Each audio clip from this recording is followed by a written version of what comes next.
सुप्रभात मेरे प्रिय विद्यार्थियों। फिर एक नई आशा और नई उमंग के साथ कि आप सभी अपने अपने घरों में अपने माता पिता के साथ, अपने भाई बहनों के साथ और औरों के साथ सुरक्षित और खुशहाल होंगे। मैं अंजलि राव आज आप सबों का मेरे इस कक्षा में बहुत बहुत स्वागत करती हूँ। और बच्चों, मैं लेकर आई हूँ आपकी हिंदी पाठ्य पुस्तक रिमझिम कक्षा 5वीं का 8वां पाठ, वे दिन भी क्या दिन थे। और आज हम करने जाएंगे उस पाठ का दूसरा भाग। पर उस भाग में जाने से पहले मैं चाहती हूँ कि हम फिर एक बार इस पाठ को फिर से दोहराव कर ले, एक बार फिर से जान ले कि हम लोगों ने इस पाठ में क्या सीखा, क्या जाना।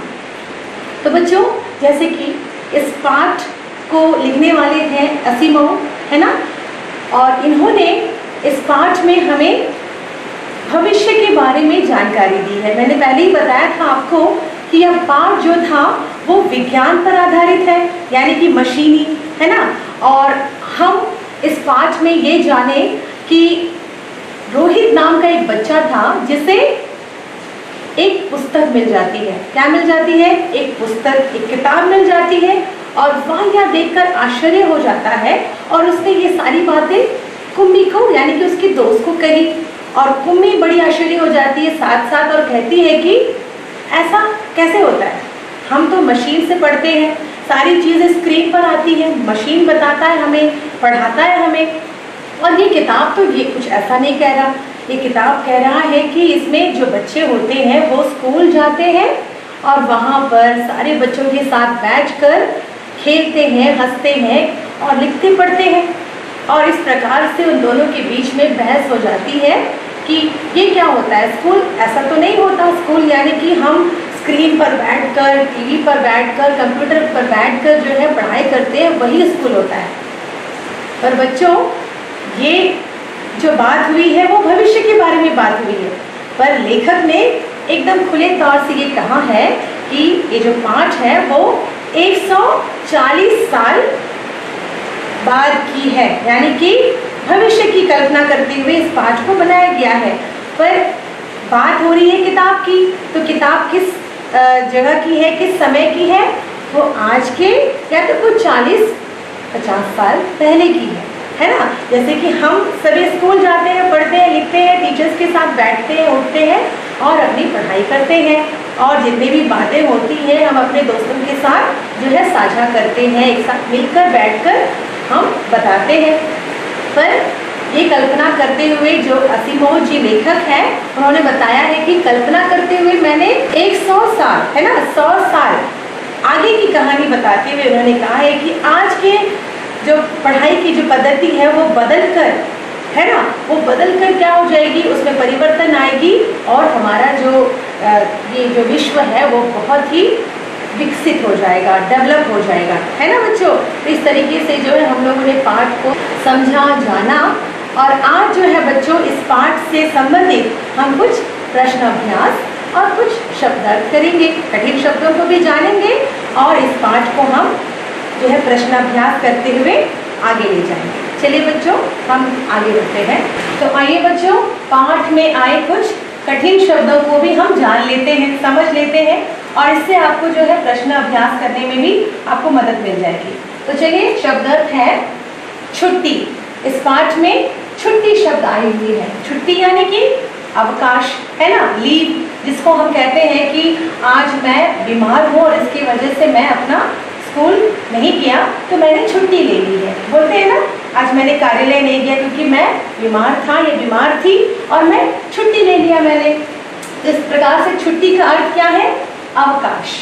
और गृह कार्य यानी कि घर में किया जाने वाला कार्य, घर में किया जाने वाला कार्य, इसको कहते हैं गृह कार्य। जिसको आप जब आप स्कूल जाया करते थे तो आपको आपके टीचर्स जो है क्या दिया करते थे हमेशा? गृह कार्य, यानी कि जो कार्य आपने स्कूल में कर लिए अब आप उसे जाकर अपने घर पर भी करिए, और इसके जो है इससे जो मिलते जुलते कुछ आपको प्रश्न दिए जाते हैं और कहते हैं कि आप इसे घर पर करिएगा, है ना। तो गृह कार्य। उबाऊ यानी कि ऊब पैदा करने वाला, यानी कि बोरियत पैदा करने वाला, जिसको हम जिस चीज़ से हम बोर हो जाते हैं, करते करते हम उससे जो है नीरस हो जाते हैं, उसको कहा जाता है उबाऊ। और वर्णन यानी कि विस्तार पूर्वक यानी कि बहुत अधिक जानकारी उसमें प्रदान की जाती है, प्राप्त की जाती है, विस्तार से बोला जाता है, वर्णन की जाती है, उसे कहते हैं विस्तार पूर्वक। जैसे कि आप टीचर्स बोलते हैं ना आपको कि इस चीज के बारे में वर्णन करें, है ना, तो वर्णन करें यानी कि उसके बारे में आप विस्तार से लिखिए, ज्यादा लिखिए।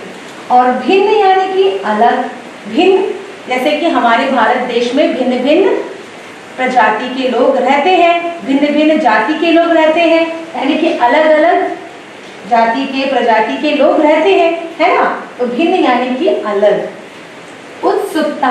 उत्सुकता यानी कि कौतूहल, ये हम लोगों ने याद कर रहे होंगे तो हम लोगों ने पहले पाठ में भी पढ़ा था, है ना, कौतूहल यानी कि उत्सुकता, एंजाइटी जिसको कहते हैं, और जिसमें जो है हम लोगों को जोश होता है किसी चीज को जानने की, जिज्ञासा, है ना, उसको कहते हैं कौतूहल। और आपको पता है ना, यहाँ पर कुम्मी जो है उस पुस्तक के बारे में जानने की उत्सुकता उसके अंदर जो है जाग रही थी, तो उत्सुकता यानी कि कौतूहल।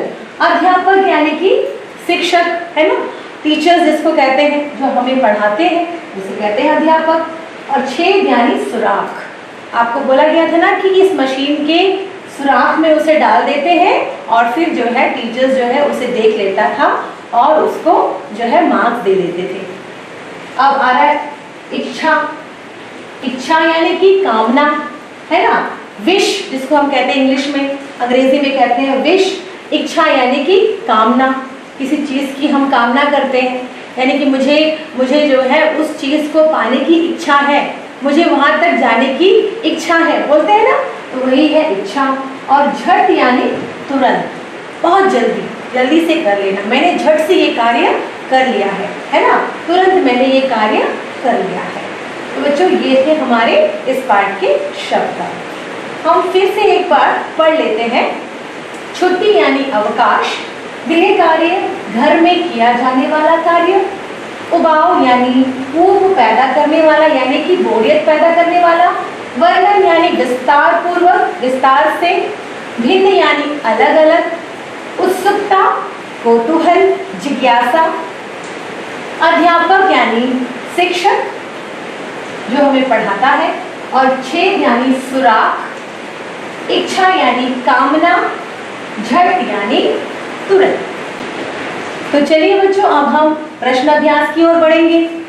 प्रश्न है हमारा, कुम्मी के हाथ जो किताब आई थी वह कब छपी होगी, है ना। रोहित ने कुम्मी को एक किताब दी थी, याद है आपको, और कुम्मी के हाथ जो किताब आई थी वो कब छपी होगी, है ना। तो वो बताना है आपको जवाब कि कुम्मी के हाथ जो किताब आई थी वह आज के जमाने की ही छपी होगी। मैंने बताया था आपको कि वो कल्पना कर रहा है भविष्य की, पर वो आज के जमाने की ही बात कर रहा है। तो कुम्मी के हाथ जो किताब आई थी वो आज के ही जमाने की थी और आज के ही जमाने की ही छपी होगी, और यह कहानी भविष्य पर आधारित है और हम वर्तमान है ना। हम जो है आज के दिन में रह रहे हैं, वर्तमान में जी रहे हैं, आज के जीवन में जी रहे हैं। तो ये किताब जो है आज के समय में ही छपी है। तो ये जवाब आपको पता चल गया है। अब हम अगले जवाब की ओर बढ़ेंगे, अगले प्रश्न की ओर बढ़ेंगे। अब अगला प्रश्न है बच्चों, रोहित ने कहा था कि कितनी पुस्तकें बेकार हो जाती होंगी, एक बार पढ़ी और फिर बेकार हो गई। क्या सचमुच में ऐसा होता है ना। रोहित ने पाठ में ये कहा था कि कितनी पुस्तकें इस प्रकार से जो है बर्बाद हो जाती होगी, वेस्ट हो जाती होगी। क्या सचमुच ये बात सच है? तो हम जवाब देखते हैं कि वे ही पुस्तकें बर्बाद होती हैं जिन्हें लोग पढ़कर फेंक देते हैं, है ना, और ये कबाड़ी वाले को बेच देते हैं। यदि पुस्तकें पढ़कर उन्हें हिफाजत से रख दिया जाए तो वे कभी बर्बाद नहीं होंगे, है ना। किताबों को पढ़ेंगे और संभाल कर उन्हें रख दिया जाए तो वो कभी बर्बाद नहीं होते हैं, और बल्कि क्या होता है कि पीढ़ी दर पीढ़ी वो किताबें पढ़ी जाती हैं। आज हम पढ़ रहे हैं, हमारे बच्चे पढ़ेंगे, है ना, तो हमारी पीढ़ी दर पीढ़ी वो किताबें जो है पढ़ी जाएंगी और उनकी उपयोगी बातें जो है जीवन भर जीवन में उतारी जाएंगी, है ना। हम बार बार पढ़ेंगे किताबों को तो क्या होगी, वो जीवन में हम उसे उतारते रहेंगे, अमल में लाते रहेंगे और जिंदगी भर वो चीजें हम करेंगे। तो जवाब मिल गया कि वो बात बिल्कुल सच नहीं है। चलिए बच्चों, अब अगले प्रश्न की ओर बढ़ते हैं कि कागज के पन्नों की किताब और टेलीविजन के पर्दे पर चलने वाली किताब, है ना, तो मिलने से किसको पसंद करोगे और क्यों, है ना। ये पाठ ही वही बता रहा है ना, कागज के पन्ने और मशीन यानी कि टेलीविजन पर जो पर्दे चल रहे हैं। जैसे कि आज आप मजबूरन जो है ये कर रहे हैं ना, ये तो हम कहाँ जा रहे थे पढ़ने के लिए, स्कूल जाते थे। आज हम मजबूरन जो है घर पर बैठकर टेलीविजन के पर्दे पर या फोन के पर्दे पर जो है इस सभी लेसन्स की जो सबक जो है हम लोग ले रहे हैं। पर आप इनमें से किसके द्वारा जो है पढ़ोगे या पसंद करोगे या क्यों पसंद करोगे, तो आपको बताना है जवाब में कि हम जो है कागज के पन्नों की किताब को ही पसंद करेंगे, है ना। ये सबकी अपनी अपनी सोच है, पर यदि हम कागज के पन्नों की किताबों को पसंद करेंगे तो क्या होगा कि वह हमेशा हमारे पास रहेगी, है ना। हम उन्हें हमेशा अपने पास रखेंगे और उसे पढ़ने तथा इधर उधर ले जाने में भी आसानी होगी। हम जब भी हमें जरूरत पड़ेगी हम फटाफट उसे निकाल लेंगे और पढ़ेंगे। और ऐसी किताबों को एक से अधिक बार भी हम पढ़ सकते हैं, है ना। किताबें हमारे पास है, हमारे साथ है, तो हम उसे निकाल सकते हैं जब हमारी मर्जी हुई और फिर हम ऐसे किताबों को अपने साथ रख सकते हैं, बार बार पढ़ सकते हैं और किश्तों में भी पढ़ा जा सकता है। किश्त यानी कि थोड़े थोड़े करके भी हम पढ़ सकते हैं। और यह सारी बातें जो है टेलीविजन के पर्दे पर चलने वाली किताब में नहीं मिलते, है ना। टेलीविजन अपना काम करती है, चलती है, आप उसे समझते हैं नहीं समझते हैं ये तो नहीं होता है, और वो चलती रहती है जब तक आपको पढ़ना होता है। तो इस प्रकार से ये सोच जो है अपनी अपनी सोच है कि आप किसके द्वारा जो है पढ़ना पसंद करोगे। पर जो है हर एक चीज की जो है हानि भी है, लाभ भी है ना। तो अगर हम ऐसे किताबों के द्वारा पढ़ें तो वो चीजें जो है हमें जन जन तक जो है और बात तक भी वो याद रह जाती है। तो बच्चों आगे बढ़ते हैं हम। तो अगला हमारा प्रश्न है बच्चों, तुम कागज पर छपी किताबों से पढ़ते हो, पता करो कि कागज से पहले की छपाई किस किस चीज पर हुआ करती थी, है ना। जैसे मैंने बताया कि आज हम स्कूल जाते हैं, किताबों के माध्यम से पढ़ते हैं, किताबों के द्वारा पढ़ते हैं। पर आज से कुछ 40-50 साल पहले या 100 साल पहले, है ना, किस प्रकार से लोग पढ़ा करते हैं या कागज पर लिखा करते हैं। कैसे लिखते हैं, किस प्रकार, किस चीज पर लिखते हैं, तो वो उसका जवाब है कि कागज से पहले की छपाई पत्तों पर, है ना, पत्तों पर हुआ करती थी। ताम्र पत्रों पर, ये एक धातु है जिसके ऊपर हुआ करती थी और लकड़ी पर हुआ करती थी। आप अपने जो है स्क्रीन पर देख सकते हैं कि कैसे जो है ताम्र पत्रों पर और पत्रों पर और पत्तों पर और लकड़ी पर जो है ऐसी लिखाई होती थी। चलिए बच्चों हम आगे बढ़ते हैं। तो बच्चों अगला प्रश्न है कि तुम मशीन की मदद से पढ़ना चाहोगे या अध्यापक की मदद से। दोनों के पढ़ाने में किस किस तरह की आसानियां और मुश्किलें हैं, है ना। तो प्रश्न ऐसा है कि आप किसके माध्यम से पढ़ना पसंद करोगे, मशीन के माध्यम से या अध्यापक शिक्षक के माध्यम से। और अगर आप पढ़ते हो तो उसमें क्या आसानियां और क्या परेशानियां आती हैं, तो ये आपको बतानी है। तो प्रश्न का जवाब ऐसा होगा कि मशीन हमारे नियंत्रण में होगी, है ना। यदि हम मशीन में पढ़ते हैं तो वो हमारी कंट्रोल में रहेंगी, नियंत्रण में रहेगी। हम जैसे चाहे वैसे उसको ऑन ऑफ या फास्ट स्लो कर सकते हैं और हम मशीन के नियंत्रण में नहीं होंगे, मशीन हमें नहीं चलाएगी, है ना। हम मशीन को कंट्रोल में ला सकते हैं। ये है लाभ, है ना, ये है आसानी।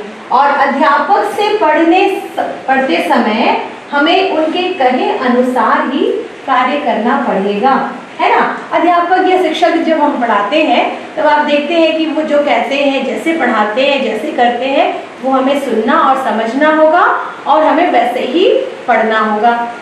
तो ये सारी चीज़ें जो है आसानी भी है और इसमें जो है आपको मुश्किलातें भी आती हैं, है ना। अध्यापक से जब पढ़ते हैं तो आपको उसी प्रकार से पढ़ना होगा जैसे वो चाहते हैं, जैसे वो करते हैं और जैसे वो हमें समझाते हैं। फिर मशीन के माध्यम से जब हम पढ़ेंगे तब वो हमारे नियंत्रण में रहेगी, हम उसे जब चाहे ऑन कर सकते हैं, ऑफ कर सकते हैं, समझ सकते हैं। तो इस प्रकार से जो है दोनों ही पद्धति में ही जो है आसानी भी होगी और थोड़ी सी परेशानी भी होगी। तो चलिए बच्चों, हम अगले प्रश्न की ओर बढ़ते हैं। प्रश्न है हमारा किताब से, देखिए एक प्रश्न है 1967 में हिंदी में छपी इस कहानी, हिंदी में जो छपी है ये कहानी है जिसका नाम है वे दिन भी क्या दिन थे। कल्पना की गई है कि सालों के बाद स्कूल की जगह मशीनें ले लेगी, है ना। 1967 में जो ये किताब छपी है, ये जो पाठ छपी है और इसके बाद इसमें ये कल्पना की गई है कि कुछ सालों के बाद जो है स्कूल की जगह जो है मशीनें ले लेंगी और तुम भी कल्पना करो कि बहुत सालों बाद ये चीजें कैसी हो जाएंगी, है ना। उन्होंने ये कल्पना किया कि स्कूल की जगह मशीनें ले लेंगी। अब आप कल्पना करें, आप ये सोचें कि ये सारी चीजें जो यहाँ पे लिखी गई हैं, ये इसमें क्या बदलाव आ जाएगा, ये कैसे बदल जाएंगी, ये कैसी होगी। जैसे है पेन, घड़ी, टेलीफोन या मोबाइल, टेलीविजन और क्या कोई और चीज भी आप सोच सकते हैं जो बदल सकती है। तो चलते हैं बच्चों, क्या हो सकती है। आप अभी अपने स्क्रीन पर देख रहे हैं कि इसका जवाब क्या लिखा है कि पेन, है ना। पेन में कौन से बदलाव आएंगे, पेन क्या हो जाएगा, है ना। तो पेन क्या हो जाएगा, शायद आने वाले समय में हो सकता है कि लिखने के लिए पेन की आवश्यकता ही ना पड़े, जरूरत ही ना पड़े, है ना। और पेन अपने आप हमारी सोच के अनुसार लिखने लगे, हम जैसे सोच रहे हैं पेन वैसे काम करे, है ना। ऐसे शायद हो सकता है, हम कल्पना कर रहे हैं, है ना, सोच रहे हैं कि आने वाले कुछ साल के बाद ऐसा हो सकता है और सारे काम जो है कंप्यूटर से ही टाइप करके हो जाए, है ना। कुछ हद तक जो है आज ये कार्य हो रहे हैं, कुछ हद तक। आप देखिए कि कंप्यूटर में अगर हम चाहे पेन तो नहीं यूज करते हैं, इस्तेमाल तो नहीं करते हैं, हम कुछ चीजें जो है दबाते हैं और उसमें जो है छपते हुए आपको अक्षर दिखते हैं, है ना।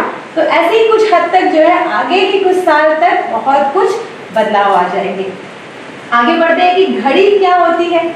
भविष्य में शायद घड़ियां समय बताने के साथ साथ मोबाइल का भी काम करेंगे, है ना। घड़ी जो होंगे शायद उसमें घड़ी का क्या काम है, समय बताना, है ना, टाइम बताना। और शायद घड़ी जो है फिर मोबाइल के भी काम करने लगेंगे, मोबाइल यानी कि उनसे बात भी हो सकती है और इसमें अनेक प्रकार की जो है सुविधाएं प्राप्त होंगी। शायद उसमें बहुत सारे फीचर्स होंगे, यानी कि आपको पता ही होता है कि बहुत सारे उसमें ऐसी चीजें होती हैं जिसको आप दबाओ तो आप उसकी जानकारियां ले सकते हैं, है ना। तो घड़ी में शायद ये सारे बदलाव आ सकते हैं। अब आगे देखिए कि टेलीफोन में क्या होता है, टेलीफोन में क्या बदलाव आता है, टेलीफोन या मोबाइल पे क्या बदलाव आता है। टेलीफोन विज्ञान का एक अद्भुत चमत्कार है ना।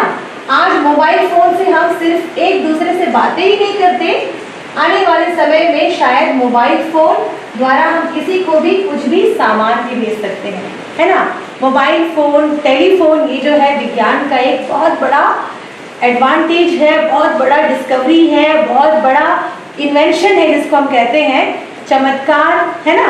बहुत बड़ा चमत्कार है और आज जो है मोबाइल से हम बहुत दूर दूर तक भी जो है बात कर सकते हैं, झटपट, है ना। जल्दी जल्दी हम कभी भी कितने भी दूर जो है हम बातें कर सकते हैं। और आने वाले समय में शायद मोबाइल फोन से बातें ही केवल नहीं हो पाती है, बल्कि शायद चीजें भी हम यहाँ से वहाँ भेज सकते हैं, सामानों को भी शायद यहाँ से वहाँ भेज सकते हैं, जो आज हम खुद कुछ हद तक कर रहे हैं, है ना बच्चों।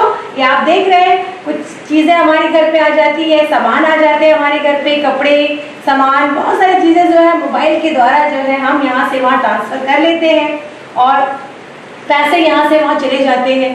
तो इस तरीके से बच्चों आज भी हमारे हमारे कुछ हद तक जो है बदलाव आ चुके हैं। और देखते हैं कि टेलीविजन में क्या बदलाव आएगा। टेलीविजन आने वाले समय में कंप्यूटर, मोबाइल, घर की सुरक्षा प्रणाली आदि का भी काम करने लगे, है ना।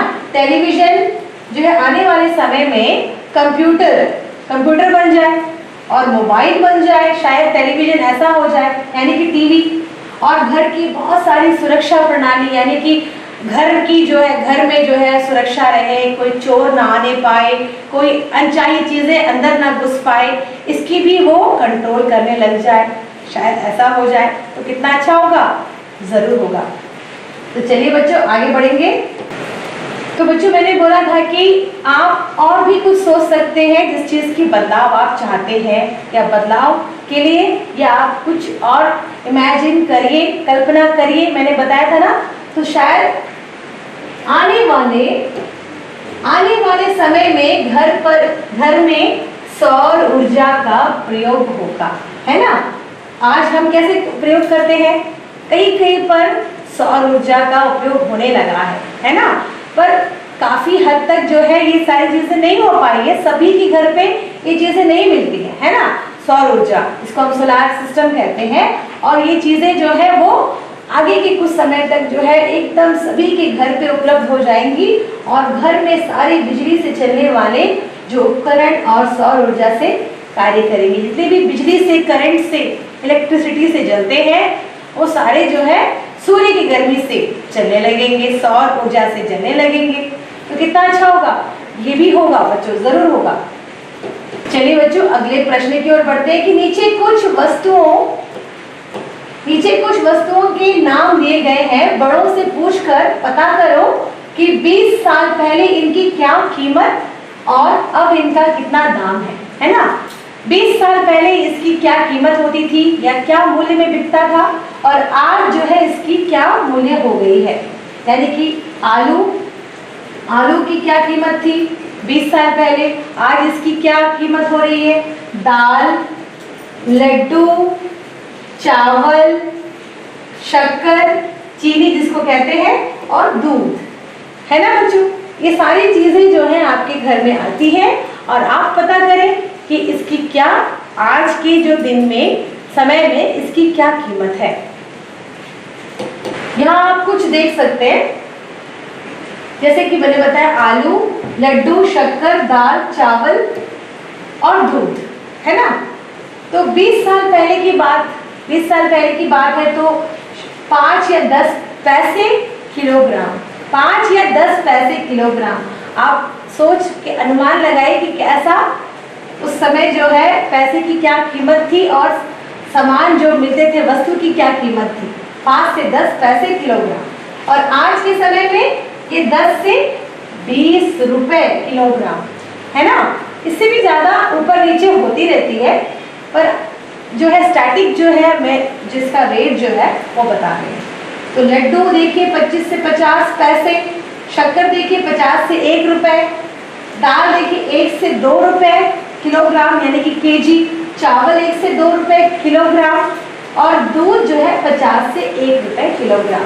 और आज आप देखिए इसकी क्या रेट हो गई है, 10 से 20 रुपए किलोग्राम, 100 से 200 किलोग्राम रुपए, है ना। लड्डू का जो कीमत है वो 100 से 200 हो गए हैं, और शक्कर यानी चीनी का 40 से 50 रुपए किलोग्राम हो चुके हैं, और दाल 70 से 100 किलोग्राम, 100 रुपए किलोग्राम मिल रहे हैं, और चावल जो है 50 से 150 रुपए किलोग्राम मिल रहे हैं, और दूध जो है 40 से 60 रुपए प्रति लीटर मिल रहे हैं, है ना।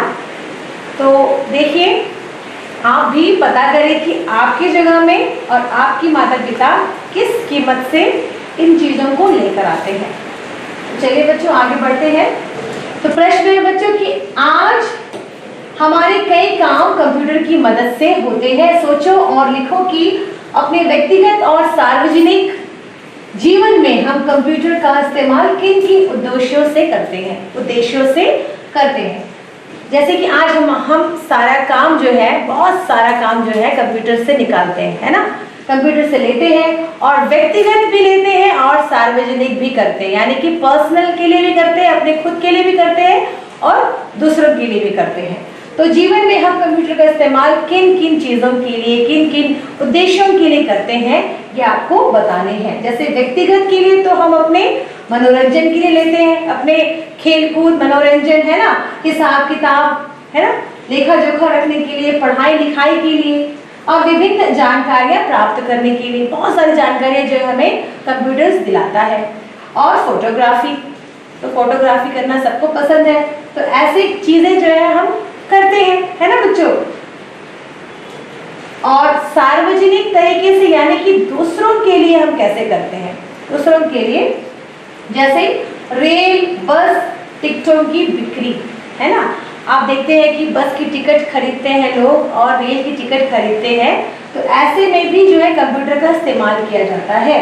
और सार्वजनिक जानकारियां, बाकी दूसरे चीज़ों की जानकारियां, दूसरे जगहों की जानकारी लेने के लिए भी हम कंप्यूटर की इस्तेमाल करते हैं। और विभिन्न उद्योगों की जानकारियां, कहाँ में कौन कौन सा कारोबार चल रहा है, उद्योग चल रहे हैं, है ना, कौन कौन सी जगह में खिलौने बन रहे हैं, कौन कौन सी जगह में कपड़े बन रहे हैं, ऐसी जानकारियां भी हम इकट्ठे करते हैं। और सूचनाएं प्रसारित करने में, यानी कि जब हम विज्ञापन यानी किसी चीज़ का एडवर्टीजमेंट देते हैं या कोई निर्देश देते हैं, सूचना देते हैं, है ना, तो ऐसे में भी हम कंप्यूटर का इस्तेमाल करते हैं। और नौकरी से संबंधित, किसी को नौकरी मिलना है, कहाँ पे नौकरी की जो है उपलब्धियां हैं, वहाँ पर हम क्या करते हैं, ऐसे कंप्यूटर्स की भी हम जानकारियां उनसे लेते हैं।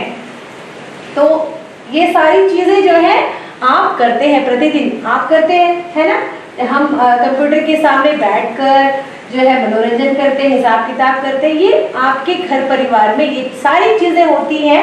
आप इसकी जानकारियां अपने बड़ों से आप ले लीजिएगा। चलिए बच्चों आगे हम बढ़ते हैं।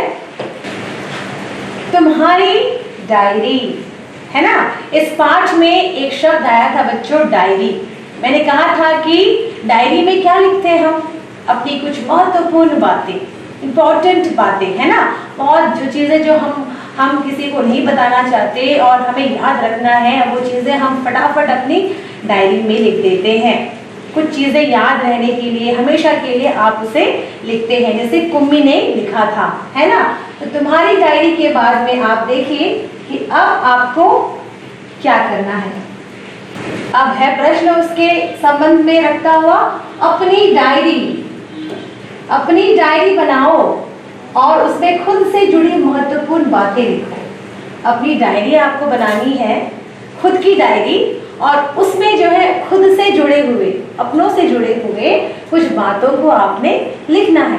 तो कैसे होगा वो, कुछ यहाँ पे कुछ रूपरेखा है जो मैंने तैयार किया है, वो आप देखिए कि मैं 5वीं कक्षा में पढ़ता हूँ या पढ़ती हूँ, पढ़ता है ना, आप पढ़ते हो 5वीं कक्षा में, तो मुझे पढ़ना लिखना बहुत अच्छा लगता है और इसलिए मुझे सभी बहुत प्यार करते हैं, है ना। जो बच्चा पढ़ता लिखता है, बातें सुनता है, अच्छे से रहता है, तो उसको सारे लोग प्यार करते हैं।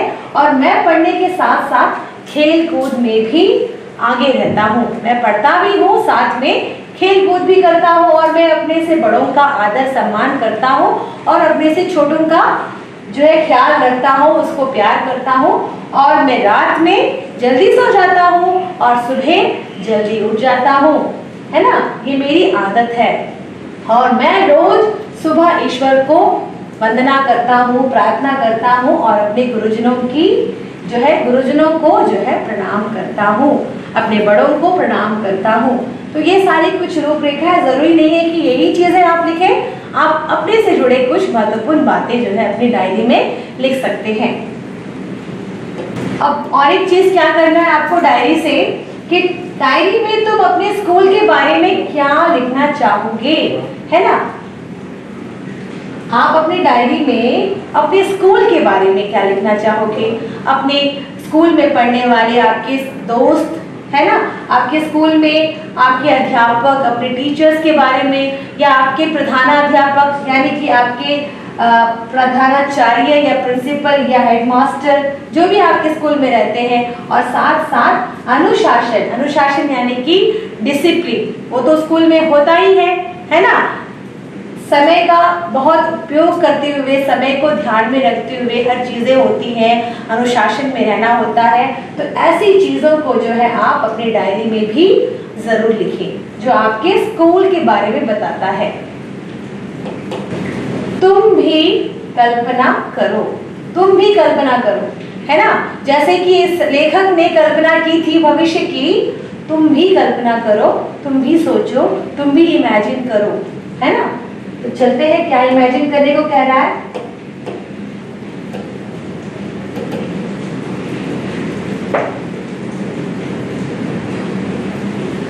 दोस्तों के साथ बात करके अंदाजा लगाओ कि 50 साल बाद में इनमें क्या क्या बदलाव आ जाएंगे, है ना। ये पाठ आप, ये जो प्रश्न है वो आपके पाठ से लिया गया है। तो आप देख सकते हैं उसमें कि दोस्तों के साथ आप बात करें। अभी तो आप दोस्तों के साथ नहीं खेल पा रहे उतना, अपने माता पिता से, अपने भाई बहनों से आप बात करें और पता करें कि कुछ सालों के बाद, 50 सालों के बाद जो है इनमें क्या क्या बदलाव आ जाएंगे। जैसे कि फिल्मों में क्या बदलाव आएंगे, गांव की हालत में क्या बदलाव आएंगे, है ना। फिल्मों में क्या बदलाव आएंगे, शायद वो फिल्में जो है आधुनिकता का प्रयोग करते हुए जो है जल्दी जल्दी फिल्म बन जाएगी, है ना। बहुत जल्दी, आज बहुत समय लगता है, 1 साल 2 साल लगता है, तो ऐसे में जल्दी जल्दी फिल्में बन जाएंगी, है ना। और गांव की हालत में क्या सुधार आएगा कि गांव में सभी चीजें उपलब्ध हो जाएंगी। गांव में सारी चीजें, आज गांव में बहुत सारी चीजों की कमी है, तो शायद गांव में जो है बहुत सारी सुविधाएं उपलब्ध हो जाएंगी। और देखिए, तुम्हारी परिचित किसी नदी में, आप जिस नदी को जानते हैं, जैसे कि हमारे अंडमान निकोबार में भी बहुत सारे नदी हैं, आप जाने कि वो कौन कौन सी नदी है। और आपकी जो परिचित नदी है जिसमें आप अगल बगल आपकी नदी होंगे, तो अगर आप देखें कि उसमें क्या बदलाव आएंगे, तो हमारी परिचित नदी में जल का जो स्तर है वो कम हो जाएगा, है ना। और इसका पानी भी दूषित हो जाएगा। वो हो रहा है ना बच्चों, जल स्तर कम हो रही है और पानी भी दूषित हो रहा है, गंदा हो रहा है, खराब हो रहा है। तो ये कल्पना किया गया है आपकी नदी के बारे में। और स्कूल में बच्चों क्या बदलाव आ जाएंगे, स्कूल काफी विकसित हो जाएंगे और कॉपी का काम कम हो जाएगा। जैसे कि इस किताब में लिखा हुआ है, स्कूल बहुत ही ज्यादा विकसित हो जाएंगे, उन्नति करने लगेंगे और काम जो है बहुत कम हो जाएगा। लिखने वाला जो काम होगा वो कम हो जाएगा, है ना। अब देखिए बच्चों, ये है अगला प्रश्न। असीमोव, ये जो हमारे इस पाठ के लेखक है ना, असीमोव की कहानी 2155 यानी भविष्य में आने वाले समय के बारे में है ना। फिर भी कहानी में थे करके बोला गया है और इस्तेमाल हुआ है जो बीते समय के बारे में बताता है। ऐसा क्यों? ये कहानी भविष्य पर आधारित है, फिर भी इसमें थे करके बोला गया है, यानी कि भूत जो बीत गया है, जो चला गया है, उसके बारे में बोला गया है। अब इसका जो जवाब देखेंगे कि क्या है जवाब। कहानी में थे शब्द का इस्तेमाल भूतकाल की घटनाओं को बताने के लिए किया जाता है ना। जो भूतकाल होते हैं यानी कि पास्ट होते हैं, जो बीत गया होता है, उसको बताने के लिए किया गया है। और क्योंकि यह कहानी भविष्य के आधार पर ही लिखी गई है, भविष्य के लिए लिखा गया है और भविष्य के लिए ही लिखा गया है ना। भविष्य को सोचकर लिखा गया है और भविष्य के लिए ही लिखा गया है, तो भविष्य में रहते हुए लिखा गया है। इसीलिए इसमें जितने भी वाक्य आपने देखे हैं वो सारे थे में थे। अगला प्रश्न है बच्चों, जब मुझे बहुत डर लगा था, ये प्रश्न आपके लिए है। मैं जब छोटा था, जब मुझे बहुत डर लगा था, है ना। मैं जब छोटा था, इस शीर्षक से किसी अनुभव का वर्णन करो। जब मुझे बहुत डर लगा था, मैं जब छोटा था, ऐसे जो शीर्षक है, जो टॉपिक है, आप उसके अनुभव जो है वर्णन करो। ऐसी चीजों को आप बताइए। आप बहुत सारी चीज़ें बता सकते हैं, जैसे कि जब मैं छोटा हुआ करता था, जब मैं छोटा था मैं अकेले कमरे में रहता था, और क्योंकि एक बार मैं कमरे में अकेला था तब एक अजीब सी आवाज़ सुनाई दी, घटना घटी। आप कुछ भी जो है इसमें वर्णन कर सकते हैं जो आपके साथ घटी है।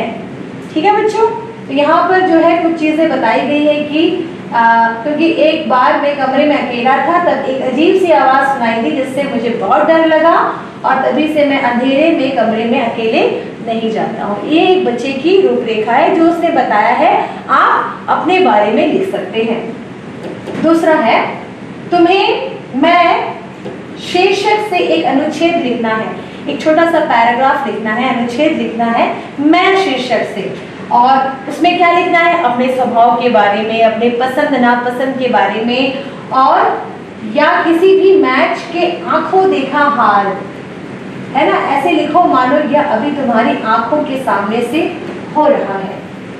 तुम्हें मैं शीर्षक से अनुच्छेद लिखना है और उसमें अपने स्वभाव, अच्छाइयों, कमियों, पसंद नापसंद के बारे में लिखना है, और साथ ही साथ एक ऐसे मैच के हाल को भी दर्शाना है जिसे आप अभी देख रहे हैं, आप उसके गवाही हो, आप लाइव एक मैच देख रहे हो और आप उस मैच के बारे में लिखना है। आप ये आपके लिए एक वर्क है, गृह कार्य है, जिसको आपको खुद स्वयं करना है, अपनी बड़ों की आप मदद ले सकते हैं इसमें। अब हमारे इस भाग 2 का जो है आखिरी प्रश्न क्या है, अगली छुट्टियों में तुम्हें नानी के पास जाना है, वहां तुम क्या क्या करोगे, कैसे वक्त बिताओगे, इस पर एक अनुच्छेद लिखना है। तुमने क्या करना है, देखो बच्चों, अगली छुट्टियों में, है ना, ये सारी जो महामारी जो चल रही है, पैंडेमिक जो चल रही है, वो सारी खत्म हो जाए, उसके बाद जब आप अपनी नानी के घर जाओगे, प्लानिंग करिए, योजना बनाइए कि अगली छुट्टी में आपको अपनी नानी के घर जाना है, वहाँ पर खेलना कूदना है, क्या क्या करना है, बहुत सारी चीज़ें करनी है और अपना समय बिताना है वहाँ पर, और इस पर जो है आपको एक अनुच्छेद तैयार करनी है, एक पैराग्राफ तैयार करनी है। ठीक है बच्चों, पर आपने क्या ये नोटिस किया या देखा कि तुमने जो 3 अनुच्छेद लिखे, है ना, पहले मैंने बताया था कि आपको मैं जब छोटा था, जब मैं बहुत डर गया था, और दूसरा था मैं जो शीर्षक है उससे आपको अनुच्छेद लिखना है, उसमें नापसंद, उसमें पसंद, और एक मैच का आपको रूपरेखा लिखना है, एक अच्छे से एक मैच जो आप देख रहे हो उसकी रूपरेखा आपको तैयार करनी है। और ये तीसरा जो मैंने अनुच्छेद लिखने को कहा है, ये आपको नानी के घर जानी है और वहाँ पर जब आप खेल कूद करते हो और उसके बारे में यहाँ पे वर्णन करना है। ये तीनों अनुच्छेद जो है भूतकाल, वर्तमान काल और भविष्य काल की आपको बात बताती है। भूतकाल कैसे, कि मैं जब डर गया था, है ना, था, और वर्तमान काल, मैं आज जो है मैच देख रहा हूँ और मैं ये चीज़ें देख रहा हूँ, ये लोग ऐसे कर रहे हैं, वैसे कर रहे हैं, ये है वर्तमान की बातें। और आने वाली समय में आप छुट्टियों में नानी के घर जाएंगे, वहाँ पे ऐसे करेंगे, वहाँ पे वैसे करेंगे, ये है भविष्य की बातें। तो बच्चों, ये तीनों जो अनुच्छेद है वो बीता हुआ कल, आज और आने वाले कल को बता रहा है। तो ये पूरा पाठ इसी पर आधारित है, इसी बात पर आधारित है कि बीते हुए कल में क्या होगा, आज क्या होगा और आने वाले कल में क्या होगा। यही कल्पना करते हुए, यही सोचते हुए हमारे लेखक असीमोव ने इस पाठ को रचा है।